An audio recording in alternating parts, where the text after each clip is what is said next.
energinya sudah bergerak di tataran kelimpahan, bukan kekurangan, dia akan mencipta realita kelimpahan. Itu. Ya, kalau teman-teman nanti bisa memahami benang merah dari pembahasan ini, saya yakin teman-teman juga bisa segera keluar dari yang namanya jerat hutang yang looping berkali-kali dan seterusnya.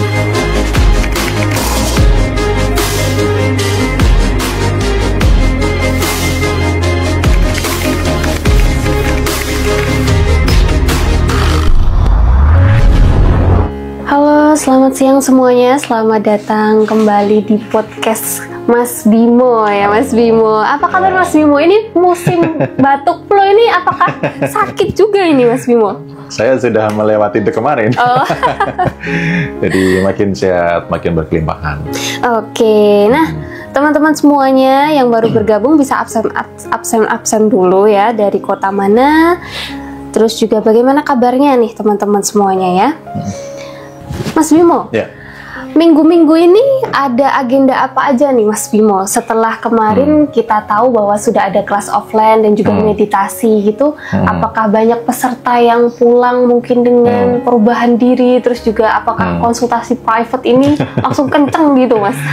Ya, jadi memang minggu-minggu ini masih banyak mantau yang ngingetin teman-teman yang kemarin ikut kelas offline, karena kan ada meditasi untuk mencipta di medan kuantum gitu. Jadi mencipta di medan kuantum itu kan seperti nanam benih gitu ya. Jadi nanam benih ini nggak bisa cuman sekali terus ditinggal gitu loh. Nggak disirami, nggak ditanam, nggak ditengok, nggak bisa. Nah, maka saya ngingetin tuh beberapa hari, saya ingetin, saya evaluasi. Ayo, siapa yang hari ini meditasi? Semalam meditasi jam berapa? Tanamannya disiram nggak? Dipupuk nggak gitu? Karena kadang orang pengennya instan. Godaan terberat di era sekarang itu pengennya instan. Pengennya meditasi sekali, pulang langsung kaya gitu. Padahal database masa lalunya bisa menghambat kekayaan, proses menuju kekayaan itu. Jadi membersamai mereka praktek, lalu kemudian ada beberapa memang yang memutuskan untuk private juga. Dan ya bersyukur karena beberapa mengalami perubahan yang luar biasa. Artinya mereka akhirnya mulai memahami dan mengalami rezeki dari arah yang tidak disangka-sangka itu memang ada gitu loh. Dan ketika sudah selaras dengan kelimpahan, maka kelimpahan itu yang mendatangi. Jadi biasanya kan orang mengupayakan ini biar berkelimpahan bagaimana, kemudian biar semakin ini bagaimana gitu ya. Nah, ini apa namanya, pengalaman yang mendatangi. Jadi dia hendak nyari, hendak apa kok rezekinya datang dan lain sebagainya. Jadi itu yang menjadi minggu-minggu ini tuh menjadi oh, ini pengalaman yang luar biasa itu. Jadi makin seru, makin ikut bersyukur juga karena akhirnya teman-teman juga bisa gini toh mendapatkan rezeki dari yang tidak terduga atau dari arah yang tidak disangka-sangka tuh begini gitu loh. Kayak gitu sih. Jadi minggu-minggu ini seperti itu. Sebelum nanti kita persiapan bulan depan, karena nanti ada event juga yang berdekatan. Kalau kemarin pagi offline lalu malam meditasi, besok itu tanggal 11-nya offline, tanggal 12-nya meditasi. Jadi kita harinya berdekatan gitu. Oke, nah untuk kelas offline kemarin itu pembahasannya lebih ke apa Mas Bimo? Oke, jadi untuk yang kemarin itu kita bahas tentang kebangkitan spiritual ya. Karena sebelum teman-teman itu berjalan di ranah tataran yang halus, tataran energi, itu memang harus dibangunkan dulu gitu. Karena masalah-masalah yang menghimpit itu adalah bagian dari perjalanan kebangkitan spiritual gitu. Gitu. Jadi masalah yang menghimpit itu kebangkitan, tanda kebangkitan spiritual kan. Nah, kalau mereka belum segera bangun, maka untuk memahami di tataran yang halus, di ranah-ranah energi, frekuensi, vibrasi, itu masih agak kesulitan. Yang dilihat tuh masih yang nampak gitu loh. Kayak peristiwa, kejadian gitu kan. Masalah saat ini, belum ke tataran yang halus. Energi saya sudah berkelimpahan belum? Vibrasi saya sudah berkelimpahan belum? Frekuensi saya sudah tepat belum? Nah, padahal kan kemarin di kelas kan juga saya sampaikan kan gitu, bahwa kakek saya ini sangat luar biasa hebat gitu. Kakek Einstein ya, yang mengatakan bahwa everything is energy gitu loh. Ya, dan paman saya Nikola Tesla juga mengatakan bahwa kalau kamu mau mengetahui rahasia semesta, berpikirlah dari terminologi energi, frekuensi, dan vibrasi. Maka dari dua tokoh hebat itu, ya itu yang menjadi fokus utama. Karena benang merahnya adalah ketika kita mengubah energi, kita mengubah kehidupan. Oh gitu. Karena kehidupan yang nampak ini, kalau ditarik mundur, partikel terkecilnya, penyusunnya, awalnya adalah energi. Dari energi menjadi atom, atau menjadi molekul, kemudian menjadi proton, neutron, dan dia akan runtuh menjadi materi. Gitu. Oke gitu ya, seputar untuk kelas offline yang sudah-sudah. Untuk yang selanjutnya juga masih sama ya Mas Bimo? Dan kemarin meditasi, kapan ya bisa tayang ya? Yang kemarin di dokumentasi nggak sih yang itu? Iya, yang dari Purwokerto, ibu-ibu. Nah itu kan saya pun juga terpukau itu dengan testimoninya, karena beliau pengen beli rumah tetangganya itu.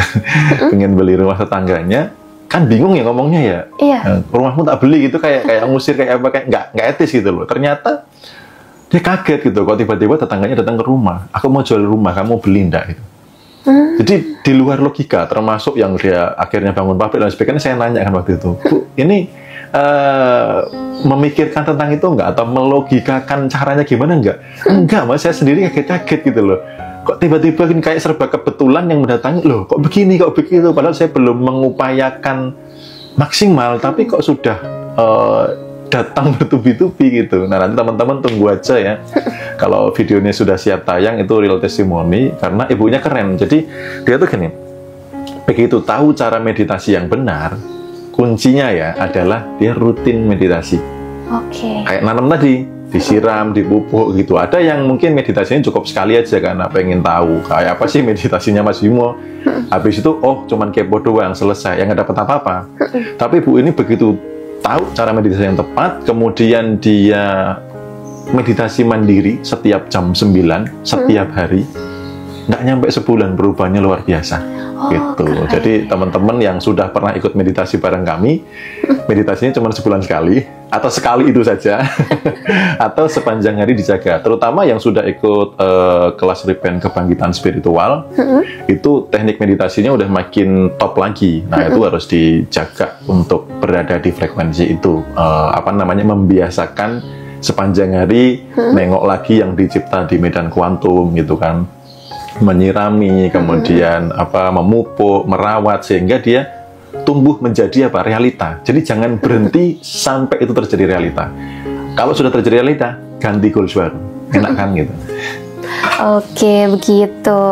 Nah, teman-teman semuanya yang baru bergabung, hari ini kita akan bahas seputar tentang hutang. Karena Mas Bimo, saya lihat di TikToknya Mas Bimo, di YT Mas Bimo, dan di chat-chat WA yang masuk itu banyak sekali yang menanyakan perihal tentang hutang, Mas Bimo. Bagaimana cara terbebasnya, terus juga bagaimana biar nggak memikirkan itu. Nah, gitu ya teman-teman.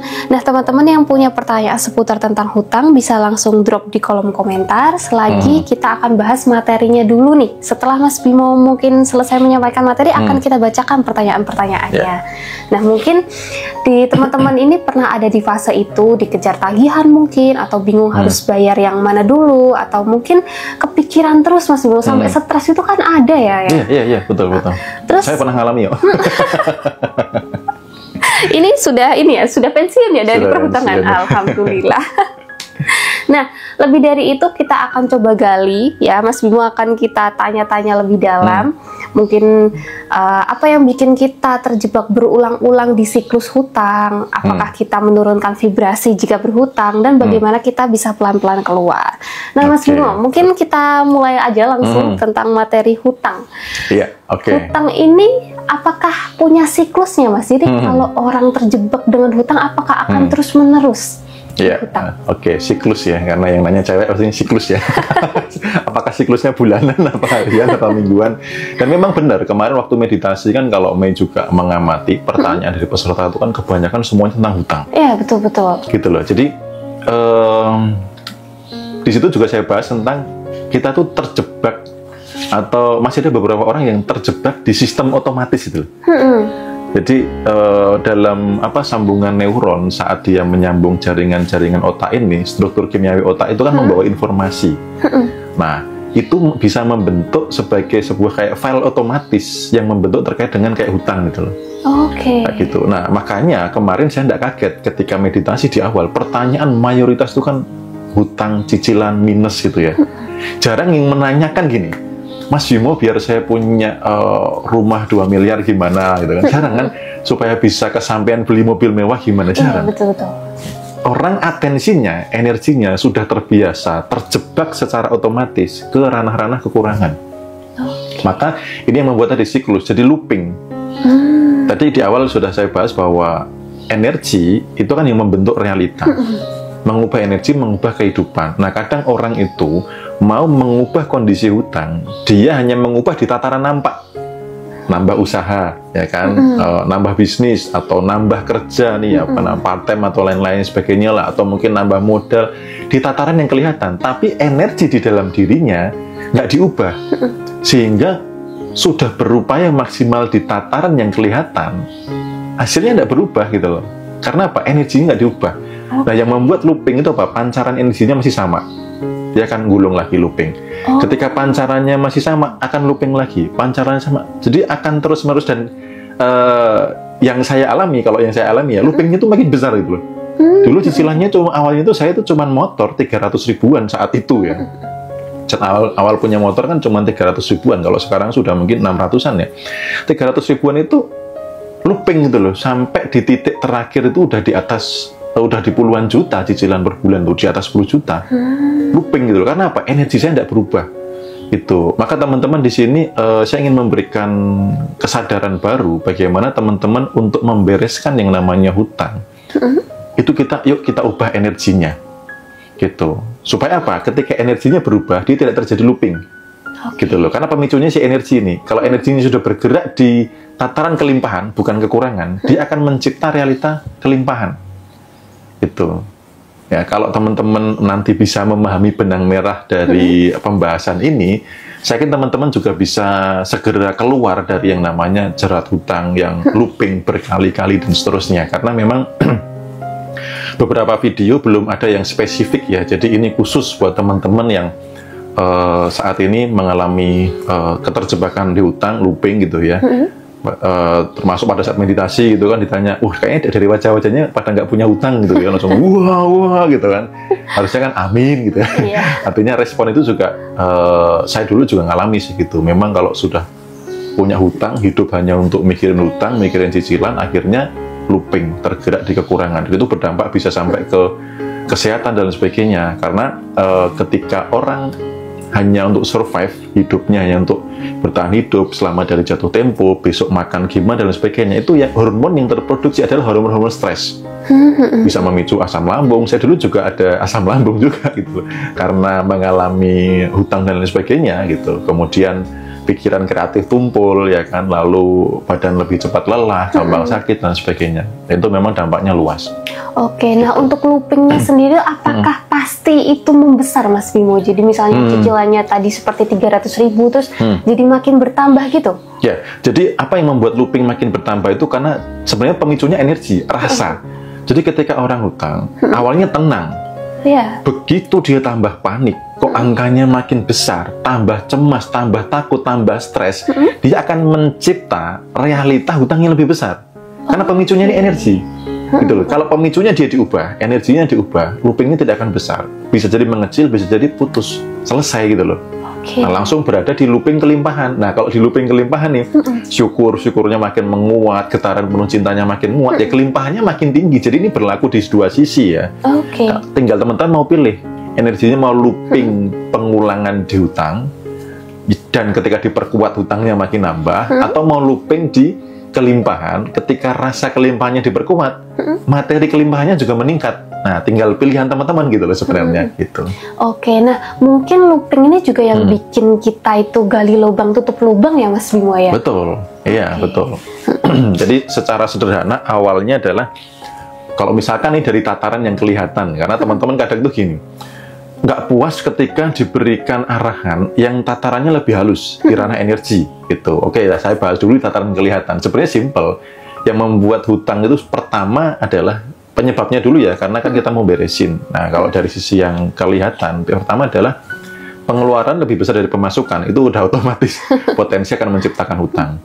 Kemudian dari gengsi, ya, gengsi mengejar validasi, ego, kesombongan, itu kan gengsi ya, itu bisa menciptakan hutang. Lalu spekulasi, ya. Spekulasi itu bisa menciptakan hutang. Tidak ada pertimbangan yang oke, memaksakan lalu spekulasi. Gitu. Atau malas pun bisa menciptakan hutang. Gitu. Nggak mau berupaya lebih, akhirnya ya wes lah, yang mungkin tiba-tiba ada tawaran ini 1 hari kamu dapat profit 1% ya. Akhirnya dibawa kabur karena apa? Malas gitu loh. Ngapain sih kerja keras-keras, ini aja sehari dapat 1% misal gitu ya. Nah, penyebab-penyebab di situ. Kemudian dari sisi yang tidak kelihatan. Nah, ini kan kalau yang kelihatan itu ya. Dari sisi yang tidak kelihatan adalah dari sisi energinya.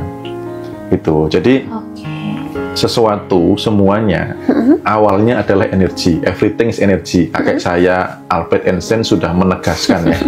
Everything is energy. Artinya peristiwa hutang Anda, peristiwa kekurangan, minus dan sebagainya, itu kalau ditarik mundur pemicunya adalah energi. Jadi ini berawal dari energi yang bergerak, bervibrasi, frekuensinya di kekurangan. Ketika dia bergerak di kekurangan, dia akan mencipta peristiwa kekurangan. Gitu. Nah, kalau energi ini masih bergerak di kekurangan yang sama dan frekuensinya menguat, ini peristiwa kekurangannya bisa makin bertambah, nggak selesai-selesai. Gitu. Nah, caranya gimana? Sekarang caranya ya, cara terbebas. Kalau dari sisi kelihatan, karena kadang orang itu masih gimana mas, saya harus ngapain, saya harus kerja apa, atau itu kan di tataran kelihatan nih. Saya ingin bahas yang simple ya, dari sisi yang kelihatan, tapi ini saya akan bahas dari sisi energi. Dari sisi yang kelihatan tuh gini, cara melunasi hutang cuma 2 ya. Yang pertama cash, yang kedua transfer.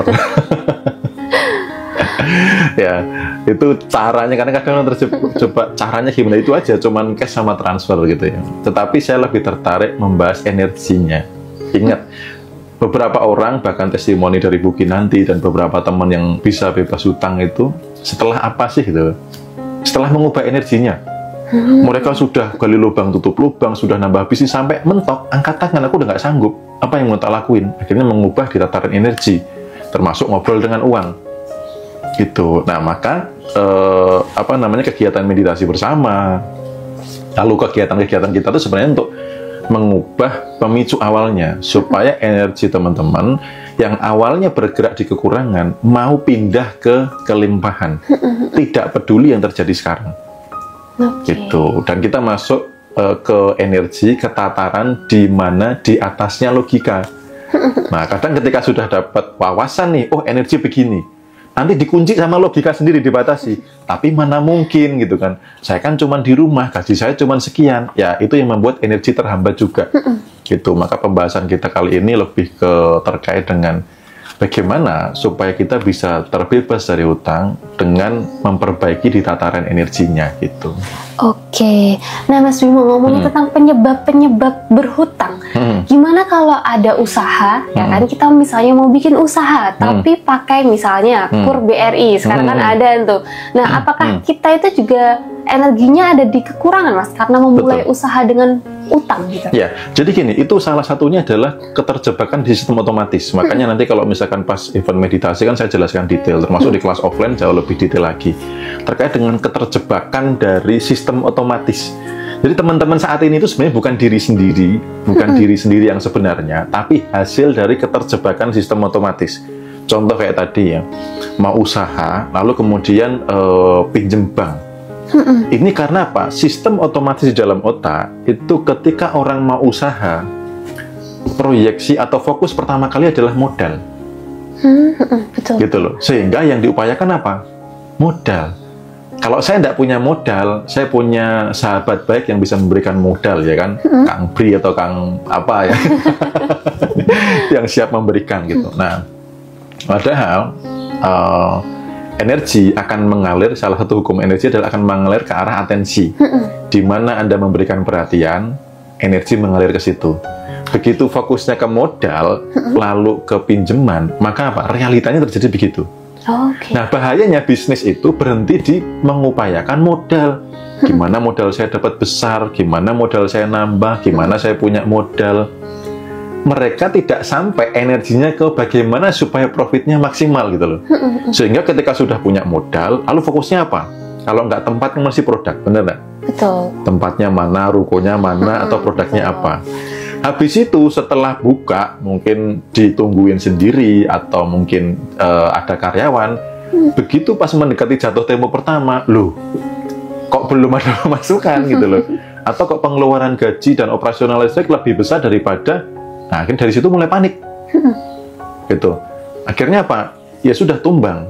Nah, maka kalau energi ini terjebak ya, tadi terjebak di sistem otomatis, kalau mau usaha itu adalah modal dulu, yaitu yang menjadi realita. Gitu. Nah, termasuk pinjam itu, naluri untuk pinjam itu sebenarnya keterjebakan otomatis di sistem neuron ini yang membawa informasi sehingga ketika ada apa-apa itu paling cepat pinjam. Gitu. Nah, itu yang perlu diubah dulu. Maka ketika mau terjun di bisnis, namanya bisnis itu kan identik dengan jualan, benar nggak sih? Betul. Apapun itu ya, jual jasa, jual konten dan lain sebagainya itu jualan. Nah, maka sebelum terjun di bisnis, pelajari cara jualannya dulu, pelajari skillnya dulu. Nah, kadang orang belum banyak yang punya sistem otomatis yang begitu, itu sehingga fokusnya adalah modal. Gitu. Kalau saya terjun bisnis, fokusnya cara jualnya gampang nggak? Cepet enggak? Gitu. BEP-nya atau cash flow-nya cepet enggak? Balik modalnya cepet enggak? Untungnya cepet enggak? Untungnya besar enggak? Jadi fokusnya ke situ. Karena energi mengalir ke arah atensi. Di mana perhatian Anda taruh, energinya mengalir ke situ. Nah, ketika terjun di bisnis yang dipikir adalah cuan, untung ya, seberapa cepat, seberapa banyak, dia akan mencipta keuntungan, akan mencipta realita profit gitu loh. Nah, tadi yang keterjebakan karena bisnis ya modal ya pinjem, ya sudah, realitanya terjadi sampai di situ. Gitu ya. Jadi kita melihat di tataran yang lebih halus lagi, bukan melihat dari faktanya. Nah, termasuk contoh nih, kenapa tadi kok jadi ada dorongan minjem, itu juga salah satu sistem otomatis dari kecil. Contoh nih kayak saya ya, dari kecil itu sistem otomatis dibentuk oleh keluarga yang kurang beruntung lah ya gitu. Jadi apalagi Bapak Ibu ketika ngobrol tentang finansial minus itu saya sampai dengar. Jadi buat sekarang punya anak, hati-hati jangan sampai ngobrol finansial anak dengar, terutama finansial yang minus ya. Kecuali uang kita makin hari makin tambah banyak, narik uang begitu mudah, begitu gampang, menyenangkan gitu, silakan. Tapi kalau obrolan itu yang minus, anak jangan sampai dengar. Nah, karena saya sering dengar hampir tiap hari ya, nyicil kemana lagi atau minjem kemana lagi, yang buat nutup itu dari mana lagi, itu hampir tiap hari. Maka apa? Saya terjebak di sistem otomatis. Ketika ada kesulitan, bukan nambah income, tapi berhutang. Maka kerja pertama kali saat saya pengen motor, apa yang saya lakukan? Berhutang. Gitu. Jadi itu pemicunya di tataran energi. Maka coba teman-teman evaluasi mundur ke belakang gitu ya. Nah, energi ini saya akan jelaskan pelan-pelan banget supaya teman-teman juga bisa memahami dan bisa fokus dulu ke pembahasan ini. Jadi energi ini dia itu kan bergerak. Bergeraknya ini namanya vibrasi. Vibrasi atau yang dikenali orang kalau vibrasi itu adalah getaran rasa atau emosi. Emosi itu energy in motion, bukan marah ya. Marah itu salah satu emosi, bahagia itu juga emosi, sedih itu juga emosi. Nah, maka mungkin misalkan teman-teman gini, Mas, gimana cara mengetahui energi saya bergerak di mana? Ya, emosi Anda apa? Rasa Anda apa? Oh, gitu. Kalau rasanya cemas, khawatir, takut, ya kan, terus ada rasa luka, ada rasa sombong, ada rasa merasa bersalah, merasa malu, apatis. Nah, rasa-rasa itu adalah rasa kekurangan. Kalau Anda memancarkan itu, Anda akan mencipta peristiwa kekurangan. Karena hukum alam, ini orang tahu nggak tahu, suka nggak suka, mau nggak mau pasti mengalami.